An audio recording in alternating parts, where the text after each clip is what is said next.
우리가 갈라디아서 마지막 부분을 살피고 있습니다. 지난 주일에 어떤 말씀을 들었습니까? 각각 자기의 일을 살피라. 각각 자기의 짐을 질 것이라 하신 말씀을 우리가 상고했습니다. 자, 그리고 이어지는 6절 말씀인데요. 자, 6절 다시 보실까요? 같이 읽어보죠. 같이 읽습니다. 가르침을 받는 자는 말씀을 가르치는 자와 모든 좋은 것을 함께하라. 여기에 왜 이 말씀이 나오는지, 이 말씀을 하시는지 이 문맥의 흐름이 있습니다. 자, 우리가 지난주에 살핀 것처럼 각각 자기의 짐을 지라 했거든요. 그 짐이 죄짐도 있지만 현실적으로 생활의 짐을 지는 것을 의미한다고 했습니다. 자, 각자가 자기의 짐을 지고 자기 삶을 열심히 꾸려야 합니다. 그런데 이것이 자칫 치우칠 수 있어요. 열심히 자기 삶에 몰두하고 열심히 꾸리다 보면 내 삶의 열매를 쌓는데 너무 집중하고 거기에 매몰될 수가 있다고 하는 거죠. 우리가 자기 삶을 책임 있게 그리고 성실하게 꾸리는 동기가 뭡니까? 그 목표가 뭡니까? 믿음이거든요. 주를 경외함 그리고 주 예수를 믿음, 그 믿음 안에서 짐을 서로 지기 위해서 각각 자기의 짐을 지라고 했던 거거든요. 이미 명한 2절의 말씀처럼 짐을 서로 지라 그리하여 그리스도의 법을 성취하라 했거든요. 그러니까 그리스도의 법을 성취하기 위한 것이라는 말입니다. 그러니까 처음 목표, 원래 목표가 뭐냐? 그냥 네 삶을 잘 읽어서 그 삶으로 성공적인 사람들 앞에 빵빵하게 내놓을 수 있는 삶을 이루는 게 목표가 아니었어요. 원래 목표가 그리스도의 법을 이루기 위한 것이었다고 한다면요, 이 쌓은 자기 삶의 열매를 어떻게 사용할 것이냐, 그것을 지도해 주는 말씀이에요. 그러니까 이 말씀을 읽고 야, 주의 종을 잘 섬겨야 되겠구나, 뭐 이런 생각을 한다면 어떻습니까? 개인에 따라서는 이런 적용이 있을 수도 있습니다. 그러나 딱 그 정도 적용해서 멈춘다면 이 말씀의 매우 넓은 폭을 굉장히 좁히는 겁니다. 그런 부분도 있고 적용할 수 있지만 그거는 핵심이 아니고 그게 전체가 아니에요. 자, 말씀을 가르치는 자는 생업보다도 말씀 전파에 전념하는 사람을 가리킵니다. 그렇다면 말씀을 가르치는 자에게 가르침을 받는 자가 모든 좋은 것으로 함께하는 것은 귀한 모습이고 아름다운 일입니다. 하지만 그게 전부가 된다거나 그것으로 만족한다거나 초점이 거기에 머물러서는 안 된다는 것입니다. 이어지는 7절 말씀을 보십시오. 자, 이어지는 7절 말씀 같이 읽어볼까요? 읽습니다. 스스로 속이지 말라. 하나님은 업신여김을 받지 아니하시나니 사람이 무엇으로 심든지 그대로 거두리라. 자, 스스로 속이지 말고 하나님을 업신여기지 말라고 말씀하시는데요, 사람이 무엇을 심는 것에 대해서 말씀하십니다. 삶 전체를 놓고 말하는 거예요. 무엇인가를 심고 그 심은 것을 거두는 삶을 이야기해요.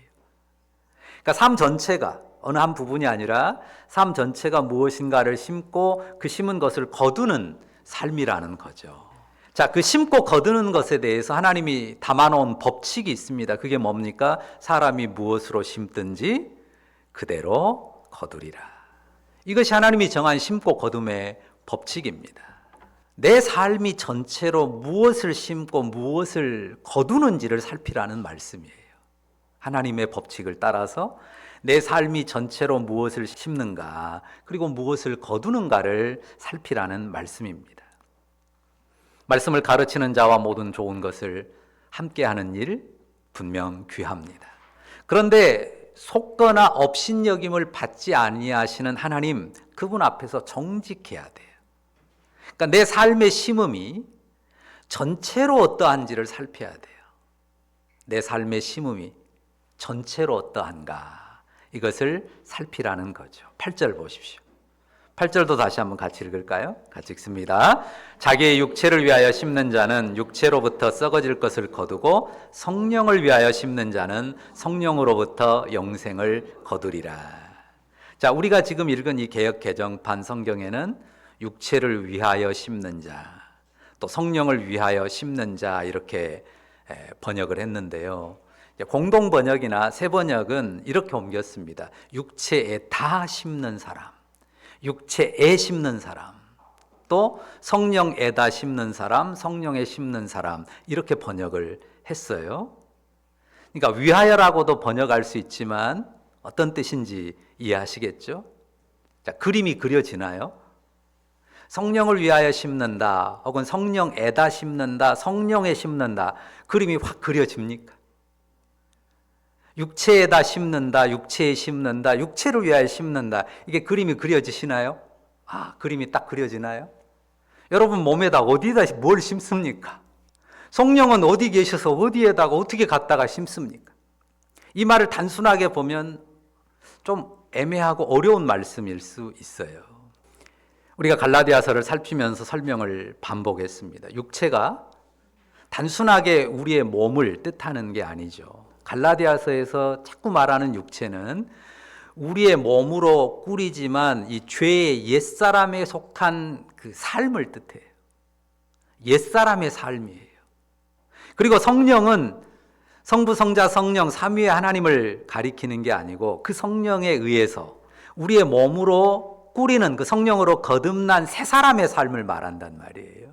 그러니까 육체에다 혹은 육체를 위하여 심는다고 말할 때, 또 성령을 위하여 성령에다 성령에 심는다고 말할 때 그것은 옛사람, 새사람, 우리 인격 안에 있는 거듭나기 전에 옛사람하고 거듭난 새사람 이 둘을 대비시키는 것입니다. 우리가 삶을 꾸려갑니다. 열심히 여러분의 삶에 뭔가를 심잖아요. 그런데 그게 옛사람의 육체 욕망을 위하여 심는 것뿐이면 어떤다고요? 썩어질 것을 거두는 것뿐이다. 그 결과밖에 없다라고 말하는 거죠. 그런데 성령을 위하여 심으면, 성령에다 심으면, 성령으로 거듭난 새 사람에다 심으면 성령의 열매, 영생의 열매를 거둔다는 말입니다. 성령이 우리 안에 오셨습니다.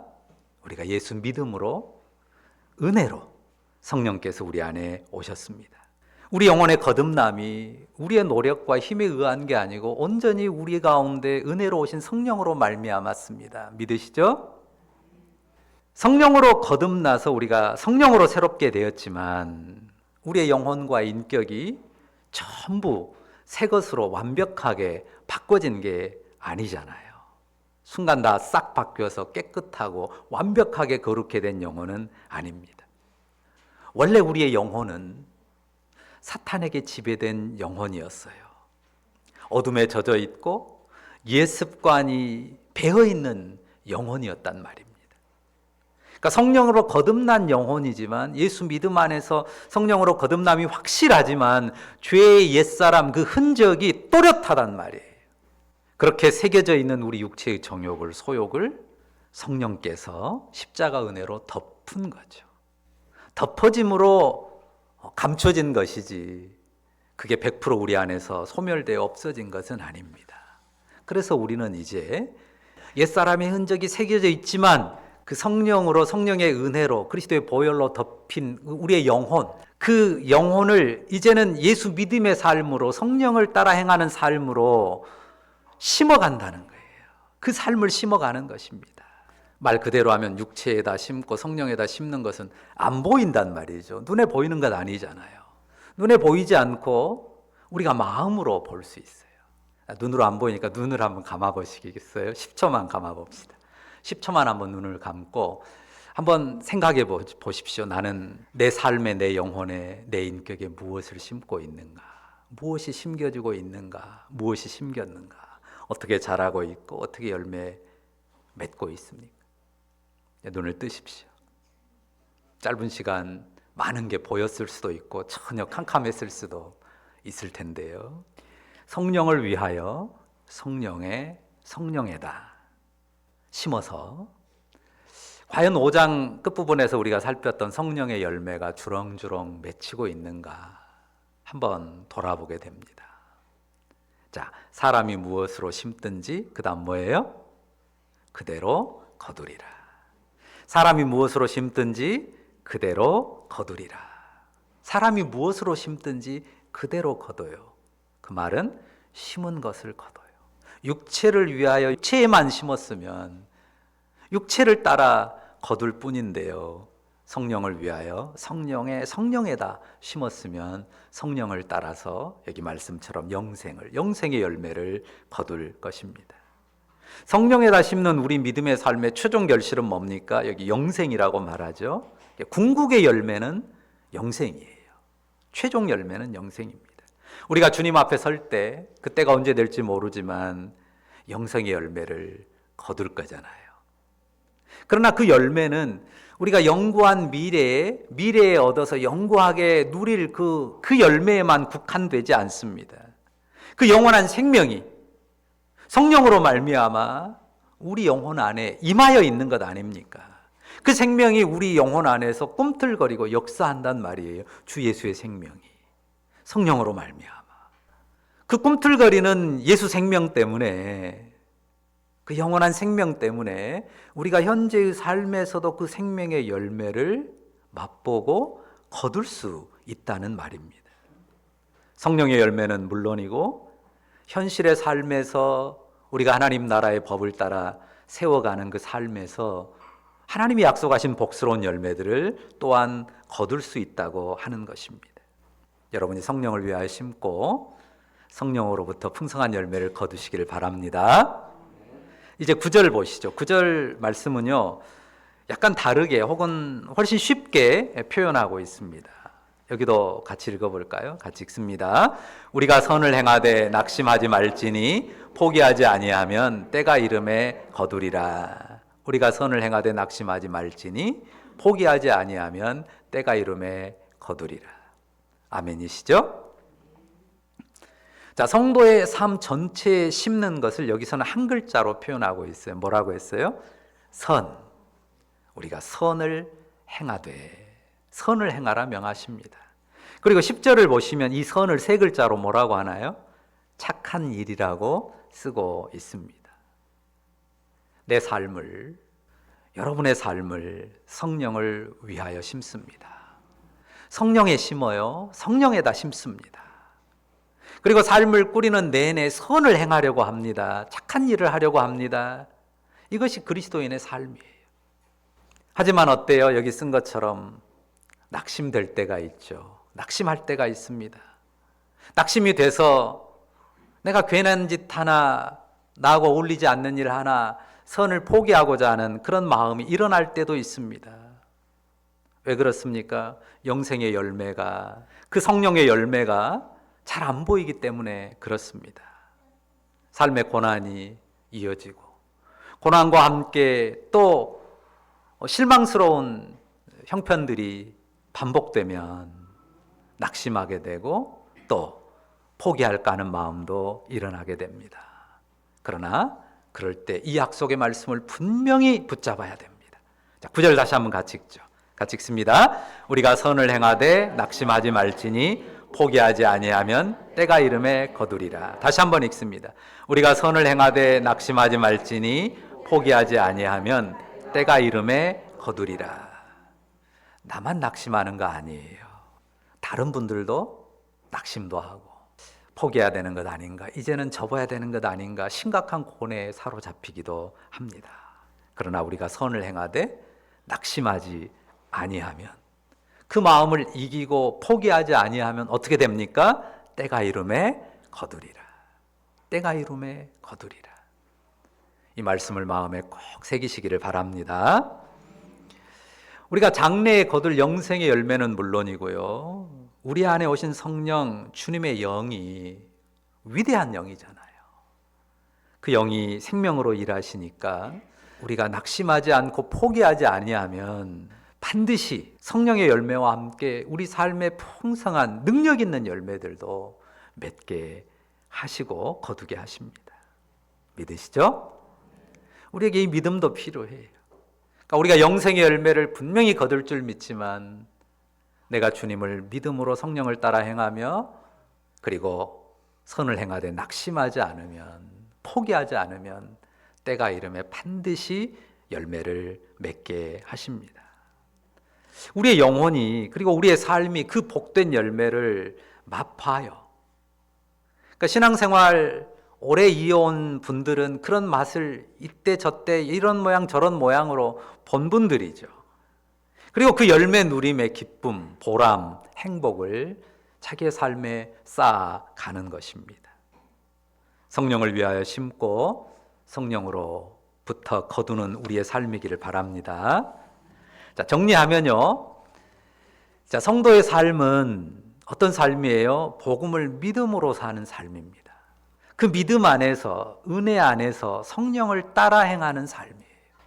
그리고 이미 살핀 것처럼 짐을 서로 지는 삶인데요. 먼저 자기 짐을 잘 지는 데서 출발합니다. 자기 삶을 잘 세워가지고 어떻게 하려고 합니까? 복음을, 하나님 나라를 섬기려고 하는 거예요. 그래서 그 중에 중요한 한 부분이 말씀을 가르치는 자와 좋은 것으로 함께 하는 것이에요. 한 부분이. 더 중요한 것은 전체를, 내 삶 전체를 성령에다 심는 삶으로, 내 삶 전체를 성령에다 심는 삶으로 꾸리는 것입니다. 이기적인 삶이 아니고요. 내 이기심과 탐욕을 구하는 삶이 아니고요. 육체적인 삶의 성공과 영예를 추구하는 삶이 아닙니다. 오직 하나님이 기뻐하실 선을 행하며 사는 것뿐이죠. 자, 마지막으로 10절 같이 읽을까요? 10절 같이 읽습니다. 그러므로 우리는 기회 있는 대로 모든 이에게 착한 일을 하되 더욱 믿음의 가정들에게 할지니라. 자, 기회라는 말이 나왔습니다. 자, 기회는 어떤 문맥에서 말을 쓰느냐에 따라 다르죠. 근데 기회란 게요, 정말 어쩌다 한번 오는 기회가 있어요. 진짜 한번 놓치면 다시 잡기 어려운 그런 기회도 있습니다. 그런데요, 여기 본문이 말하는 착한 일을 할 기회는 어떻습니까? 착한 일을 할 기회는 진짜 어쩌다 한번 옵니까? 아니면 그냥 눈만 뜨면 보입니까? 눈만 뜨면 다 보여요.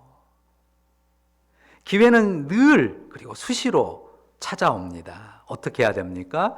기회 있는 대로 모든 이에게 착한 일을 행해야 합니다. 그런데 마지막 중요한 권면이에요. 성도는 그 착한 일을 더욱 누구에게요? 믿음의 가정들에게 행해야 합니다. 그러니까 선을 그으면 안 돼요.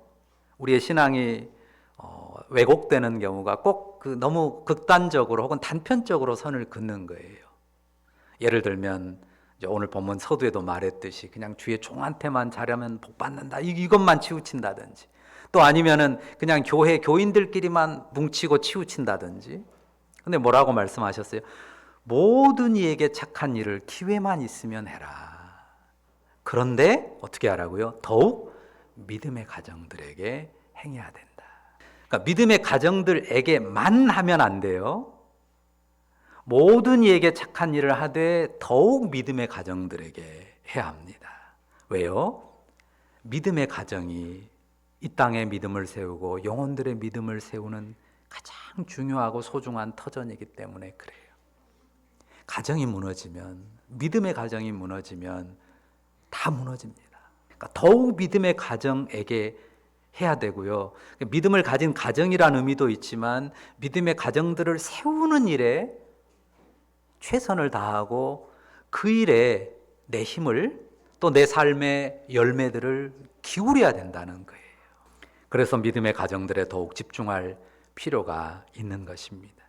믿음의 가정들이 세워져서 그 믿음의 가정들로 믿음의 공동체, 교회를 이루고 하나님 나라를 넓혀가야 되기 때문입니다.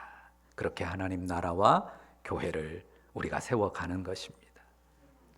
성령으로 우리 안에 오신 주님이 그 아름다운 심음과 거둠을 여러분의 삶에 풍성하게 하시기를 간절히 바랍니다. 기도하십시다. 거룩하신 주님, 감사합니다. 우리 옛사람에 새겨진 죄와 허물을 다 그리스도로 덮어주시고 우리의 인격 안에, 영혼 안에 성령으로 심을 수 있는 귀한 은혜를 주셨으니 감사합니다. 성령에다 성령을 위하여 심는 주님의 사람들, 복된 사람들, 그 가운데 성령으로부터 영생의 열매를 누리는 그런 사람들 되게 하신 줄 믿습니다. 이것이 그저 미약하게 삶의 한 귀퉁이, 인생의 밭의 한 귀퉁이에서 조금 누려지는 것이 아니라, 조금 경험되는 것이 아니라 우리 삶 전체의 복음의 능력으로, 하나님 나라의 능력으로 풍성하게 누려지게 하여 주옵소서. 예수님의 이름으로 기도합니다. 아멘.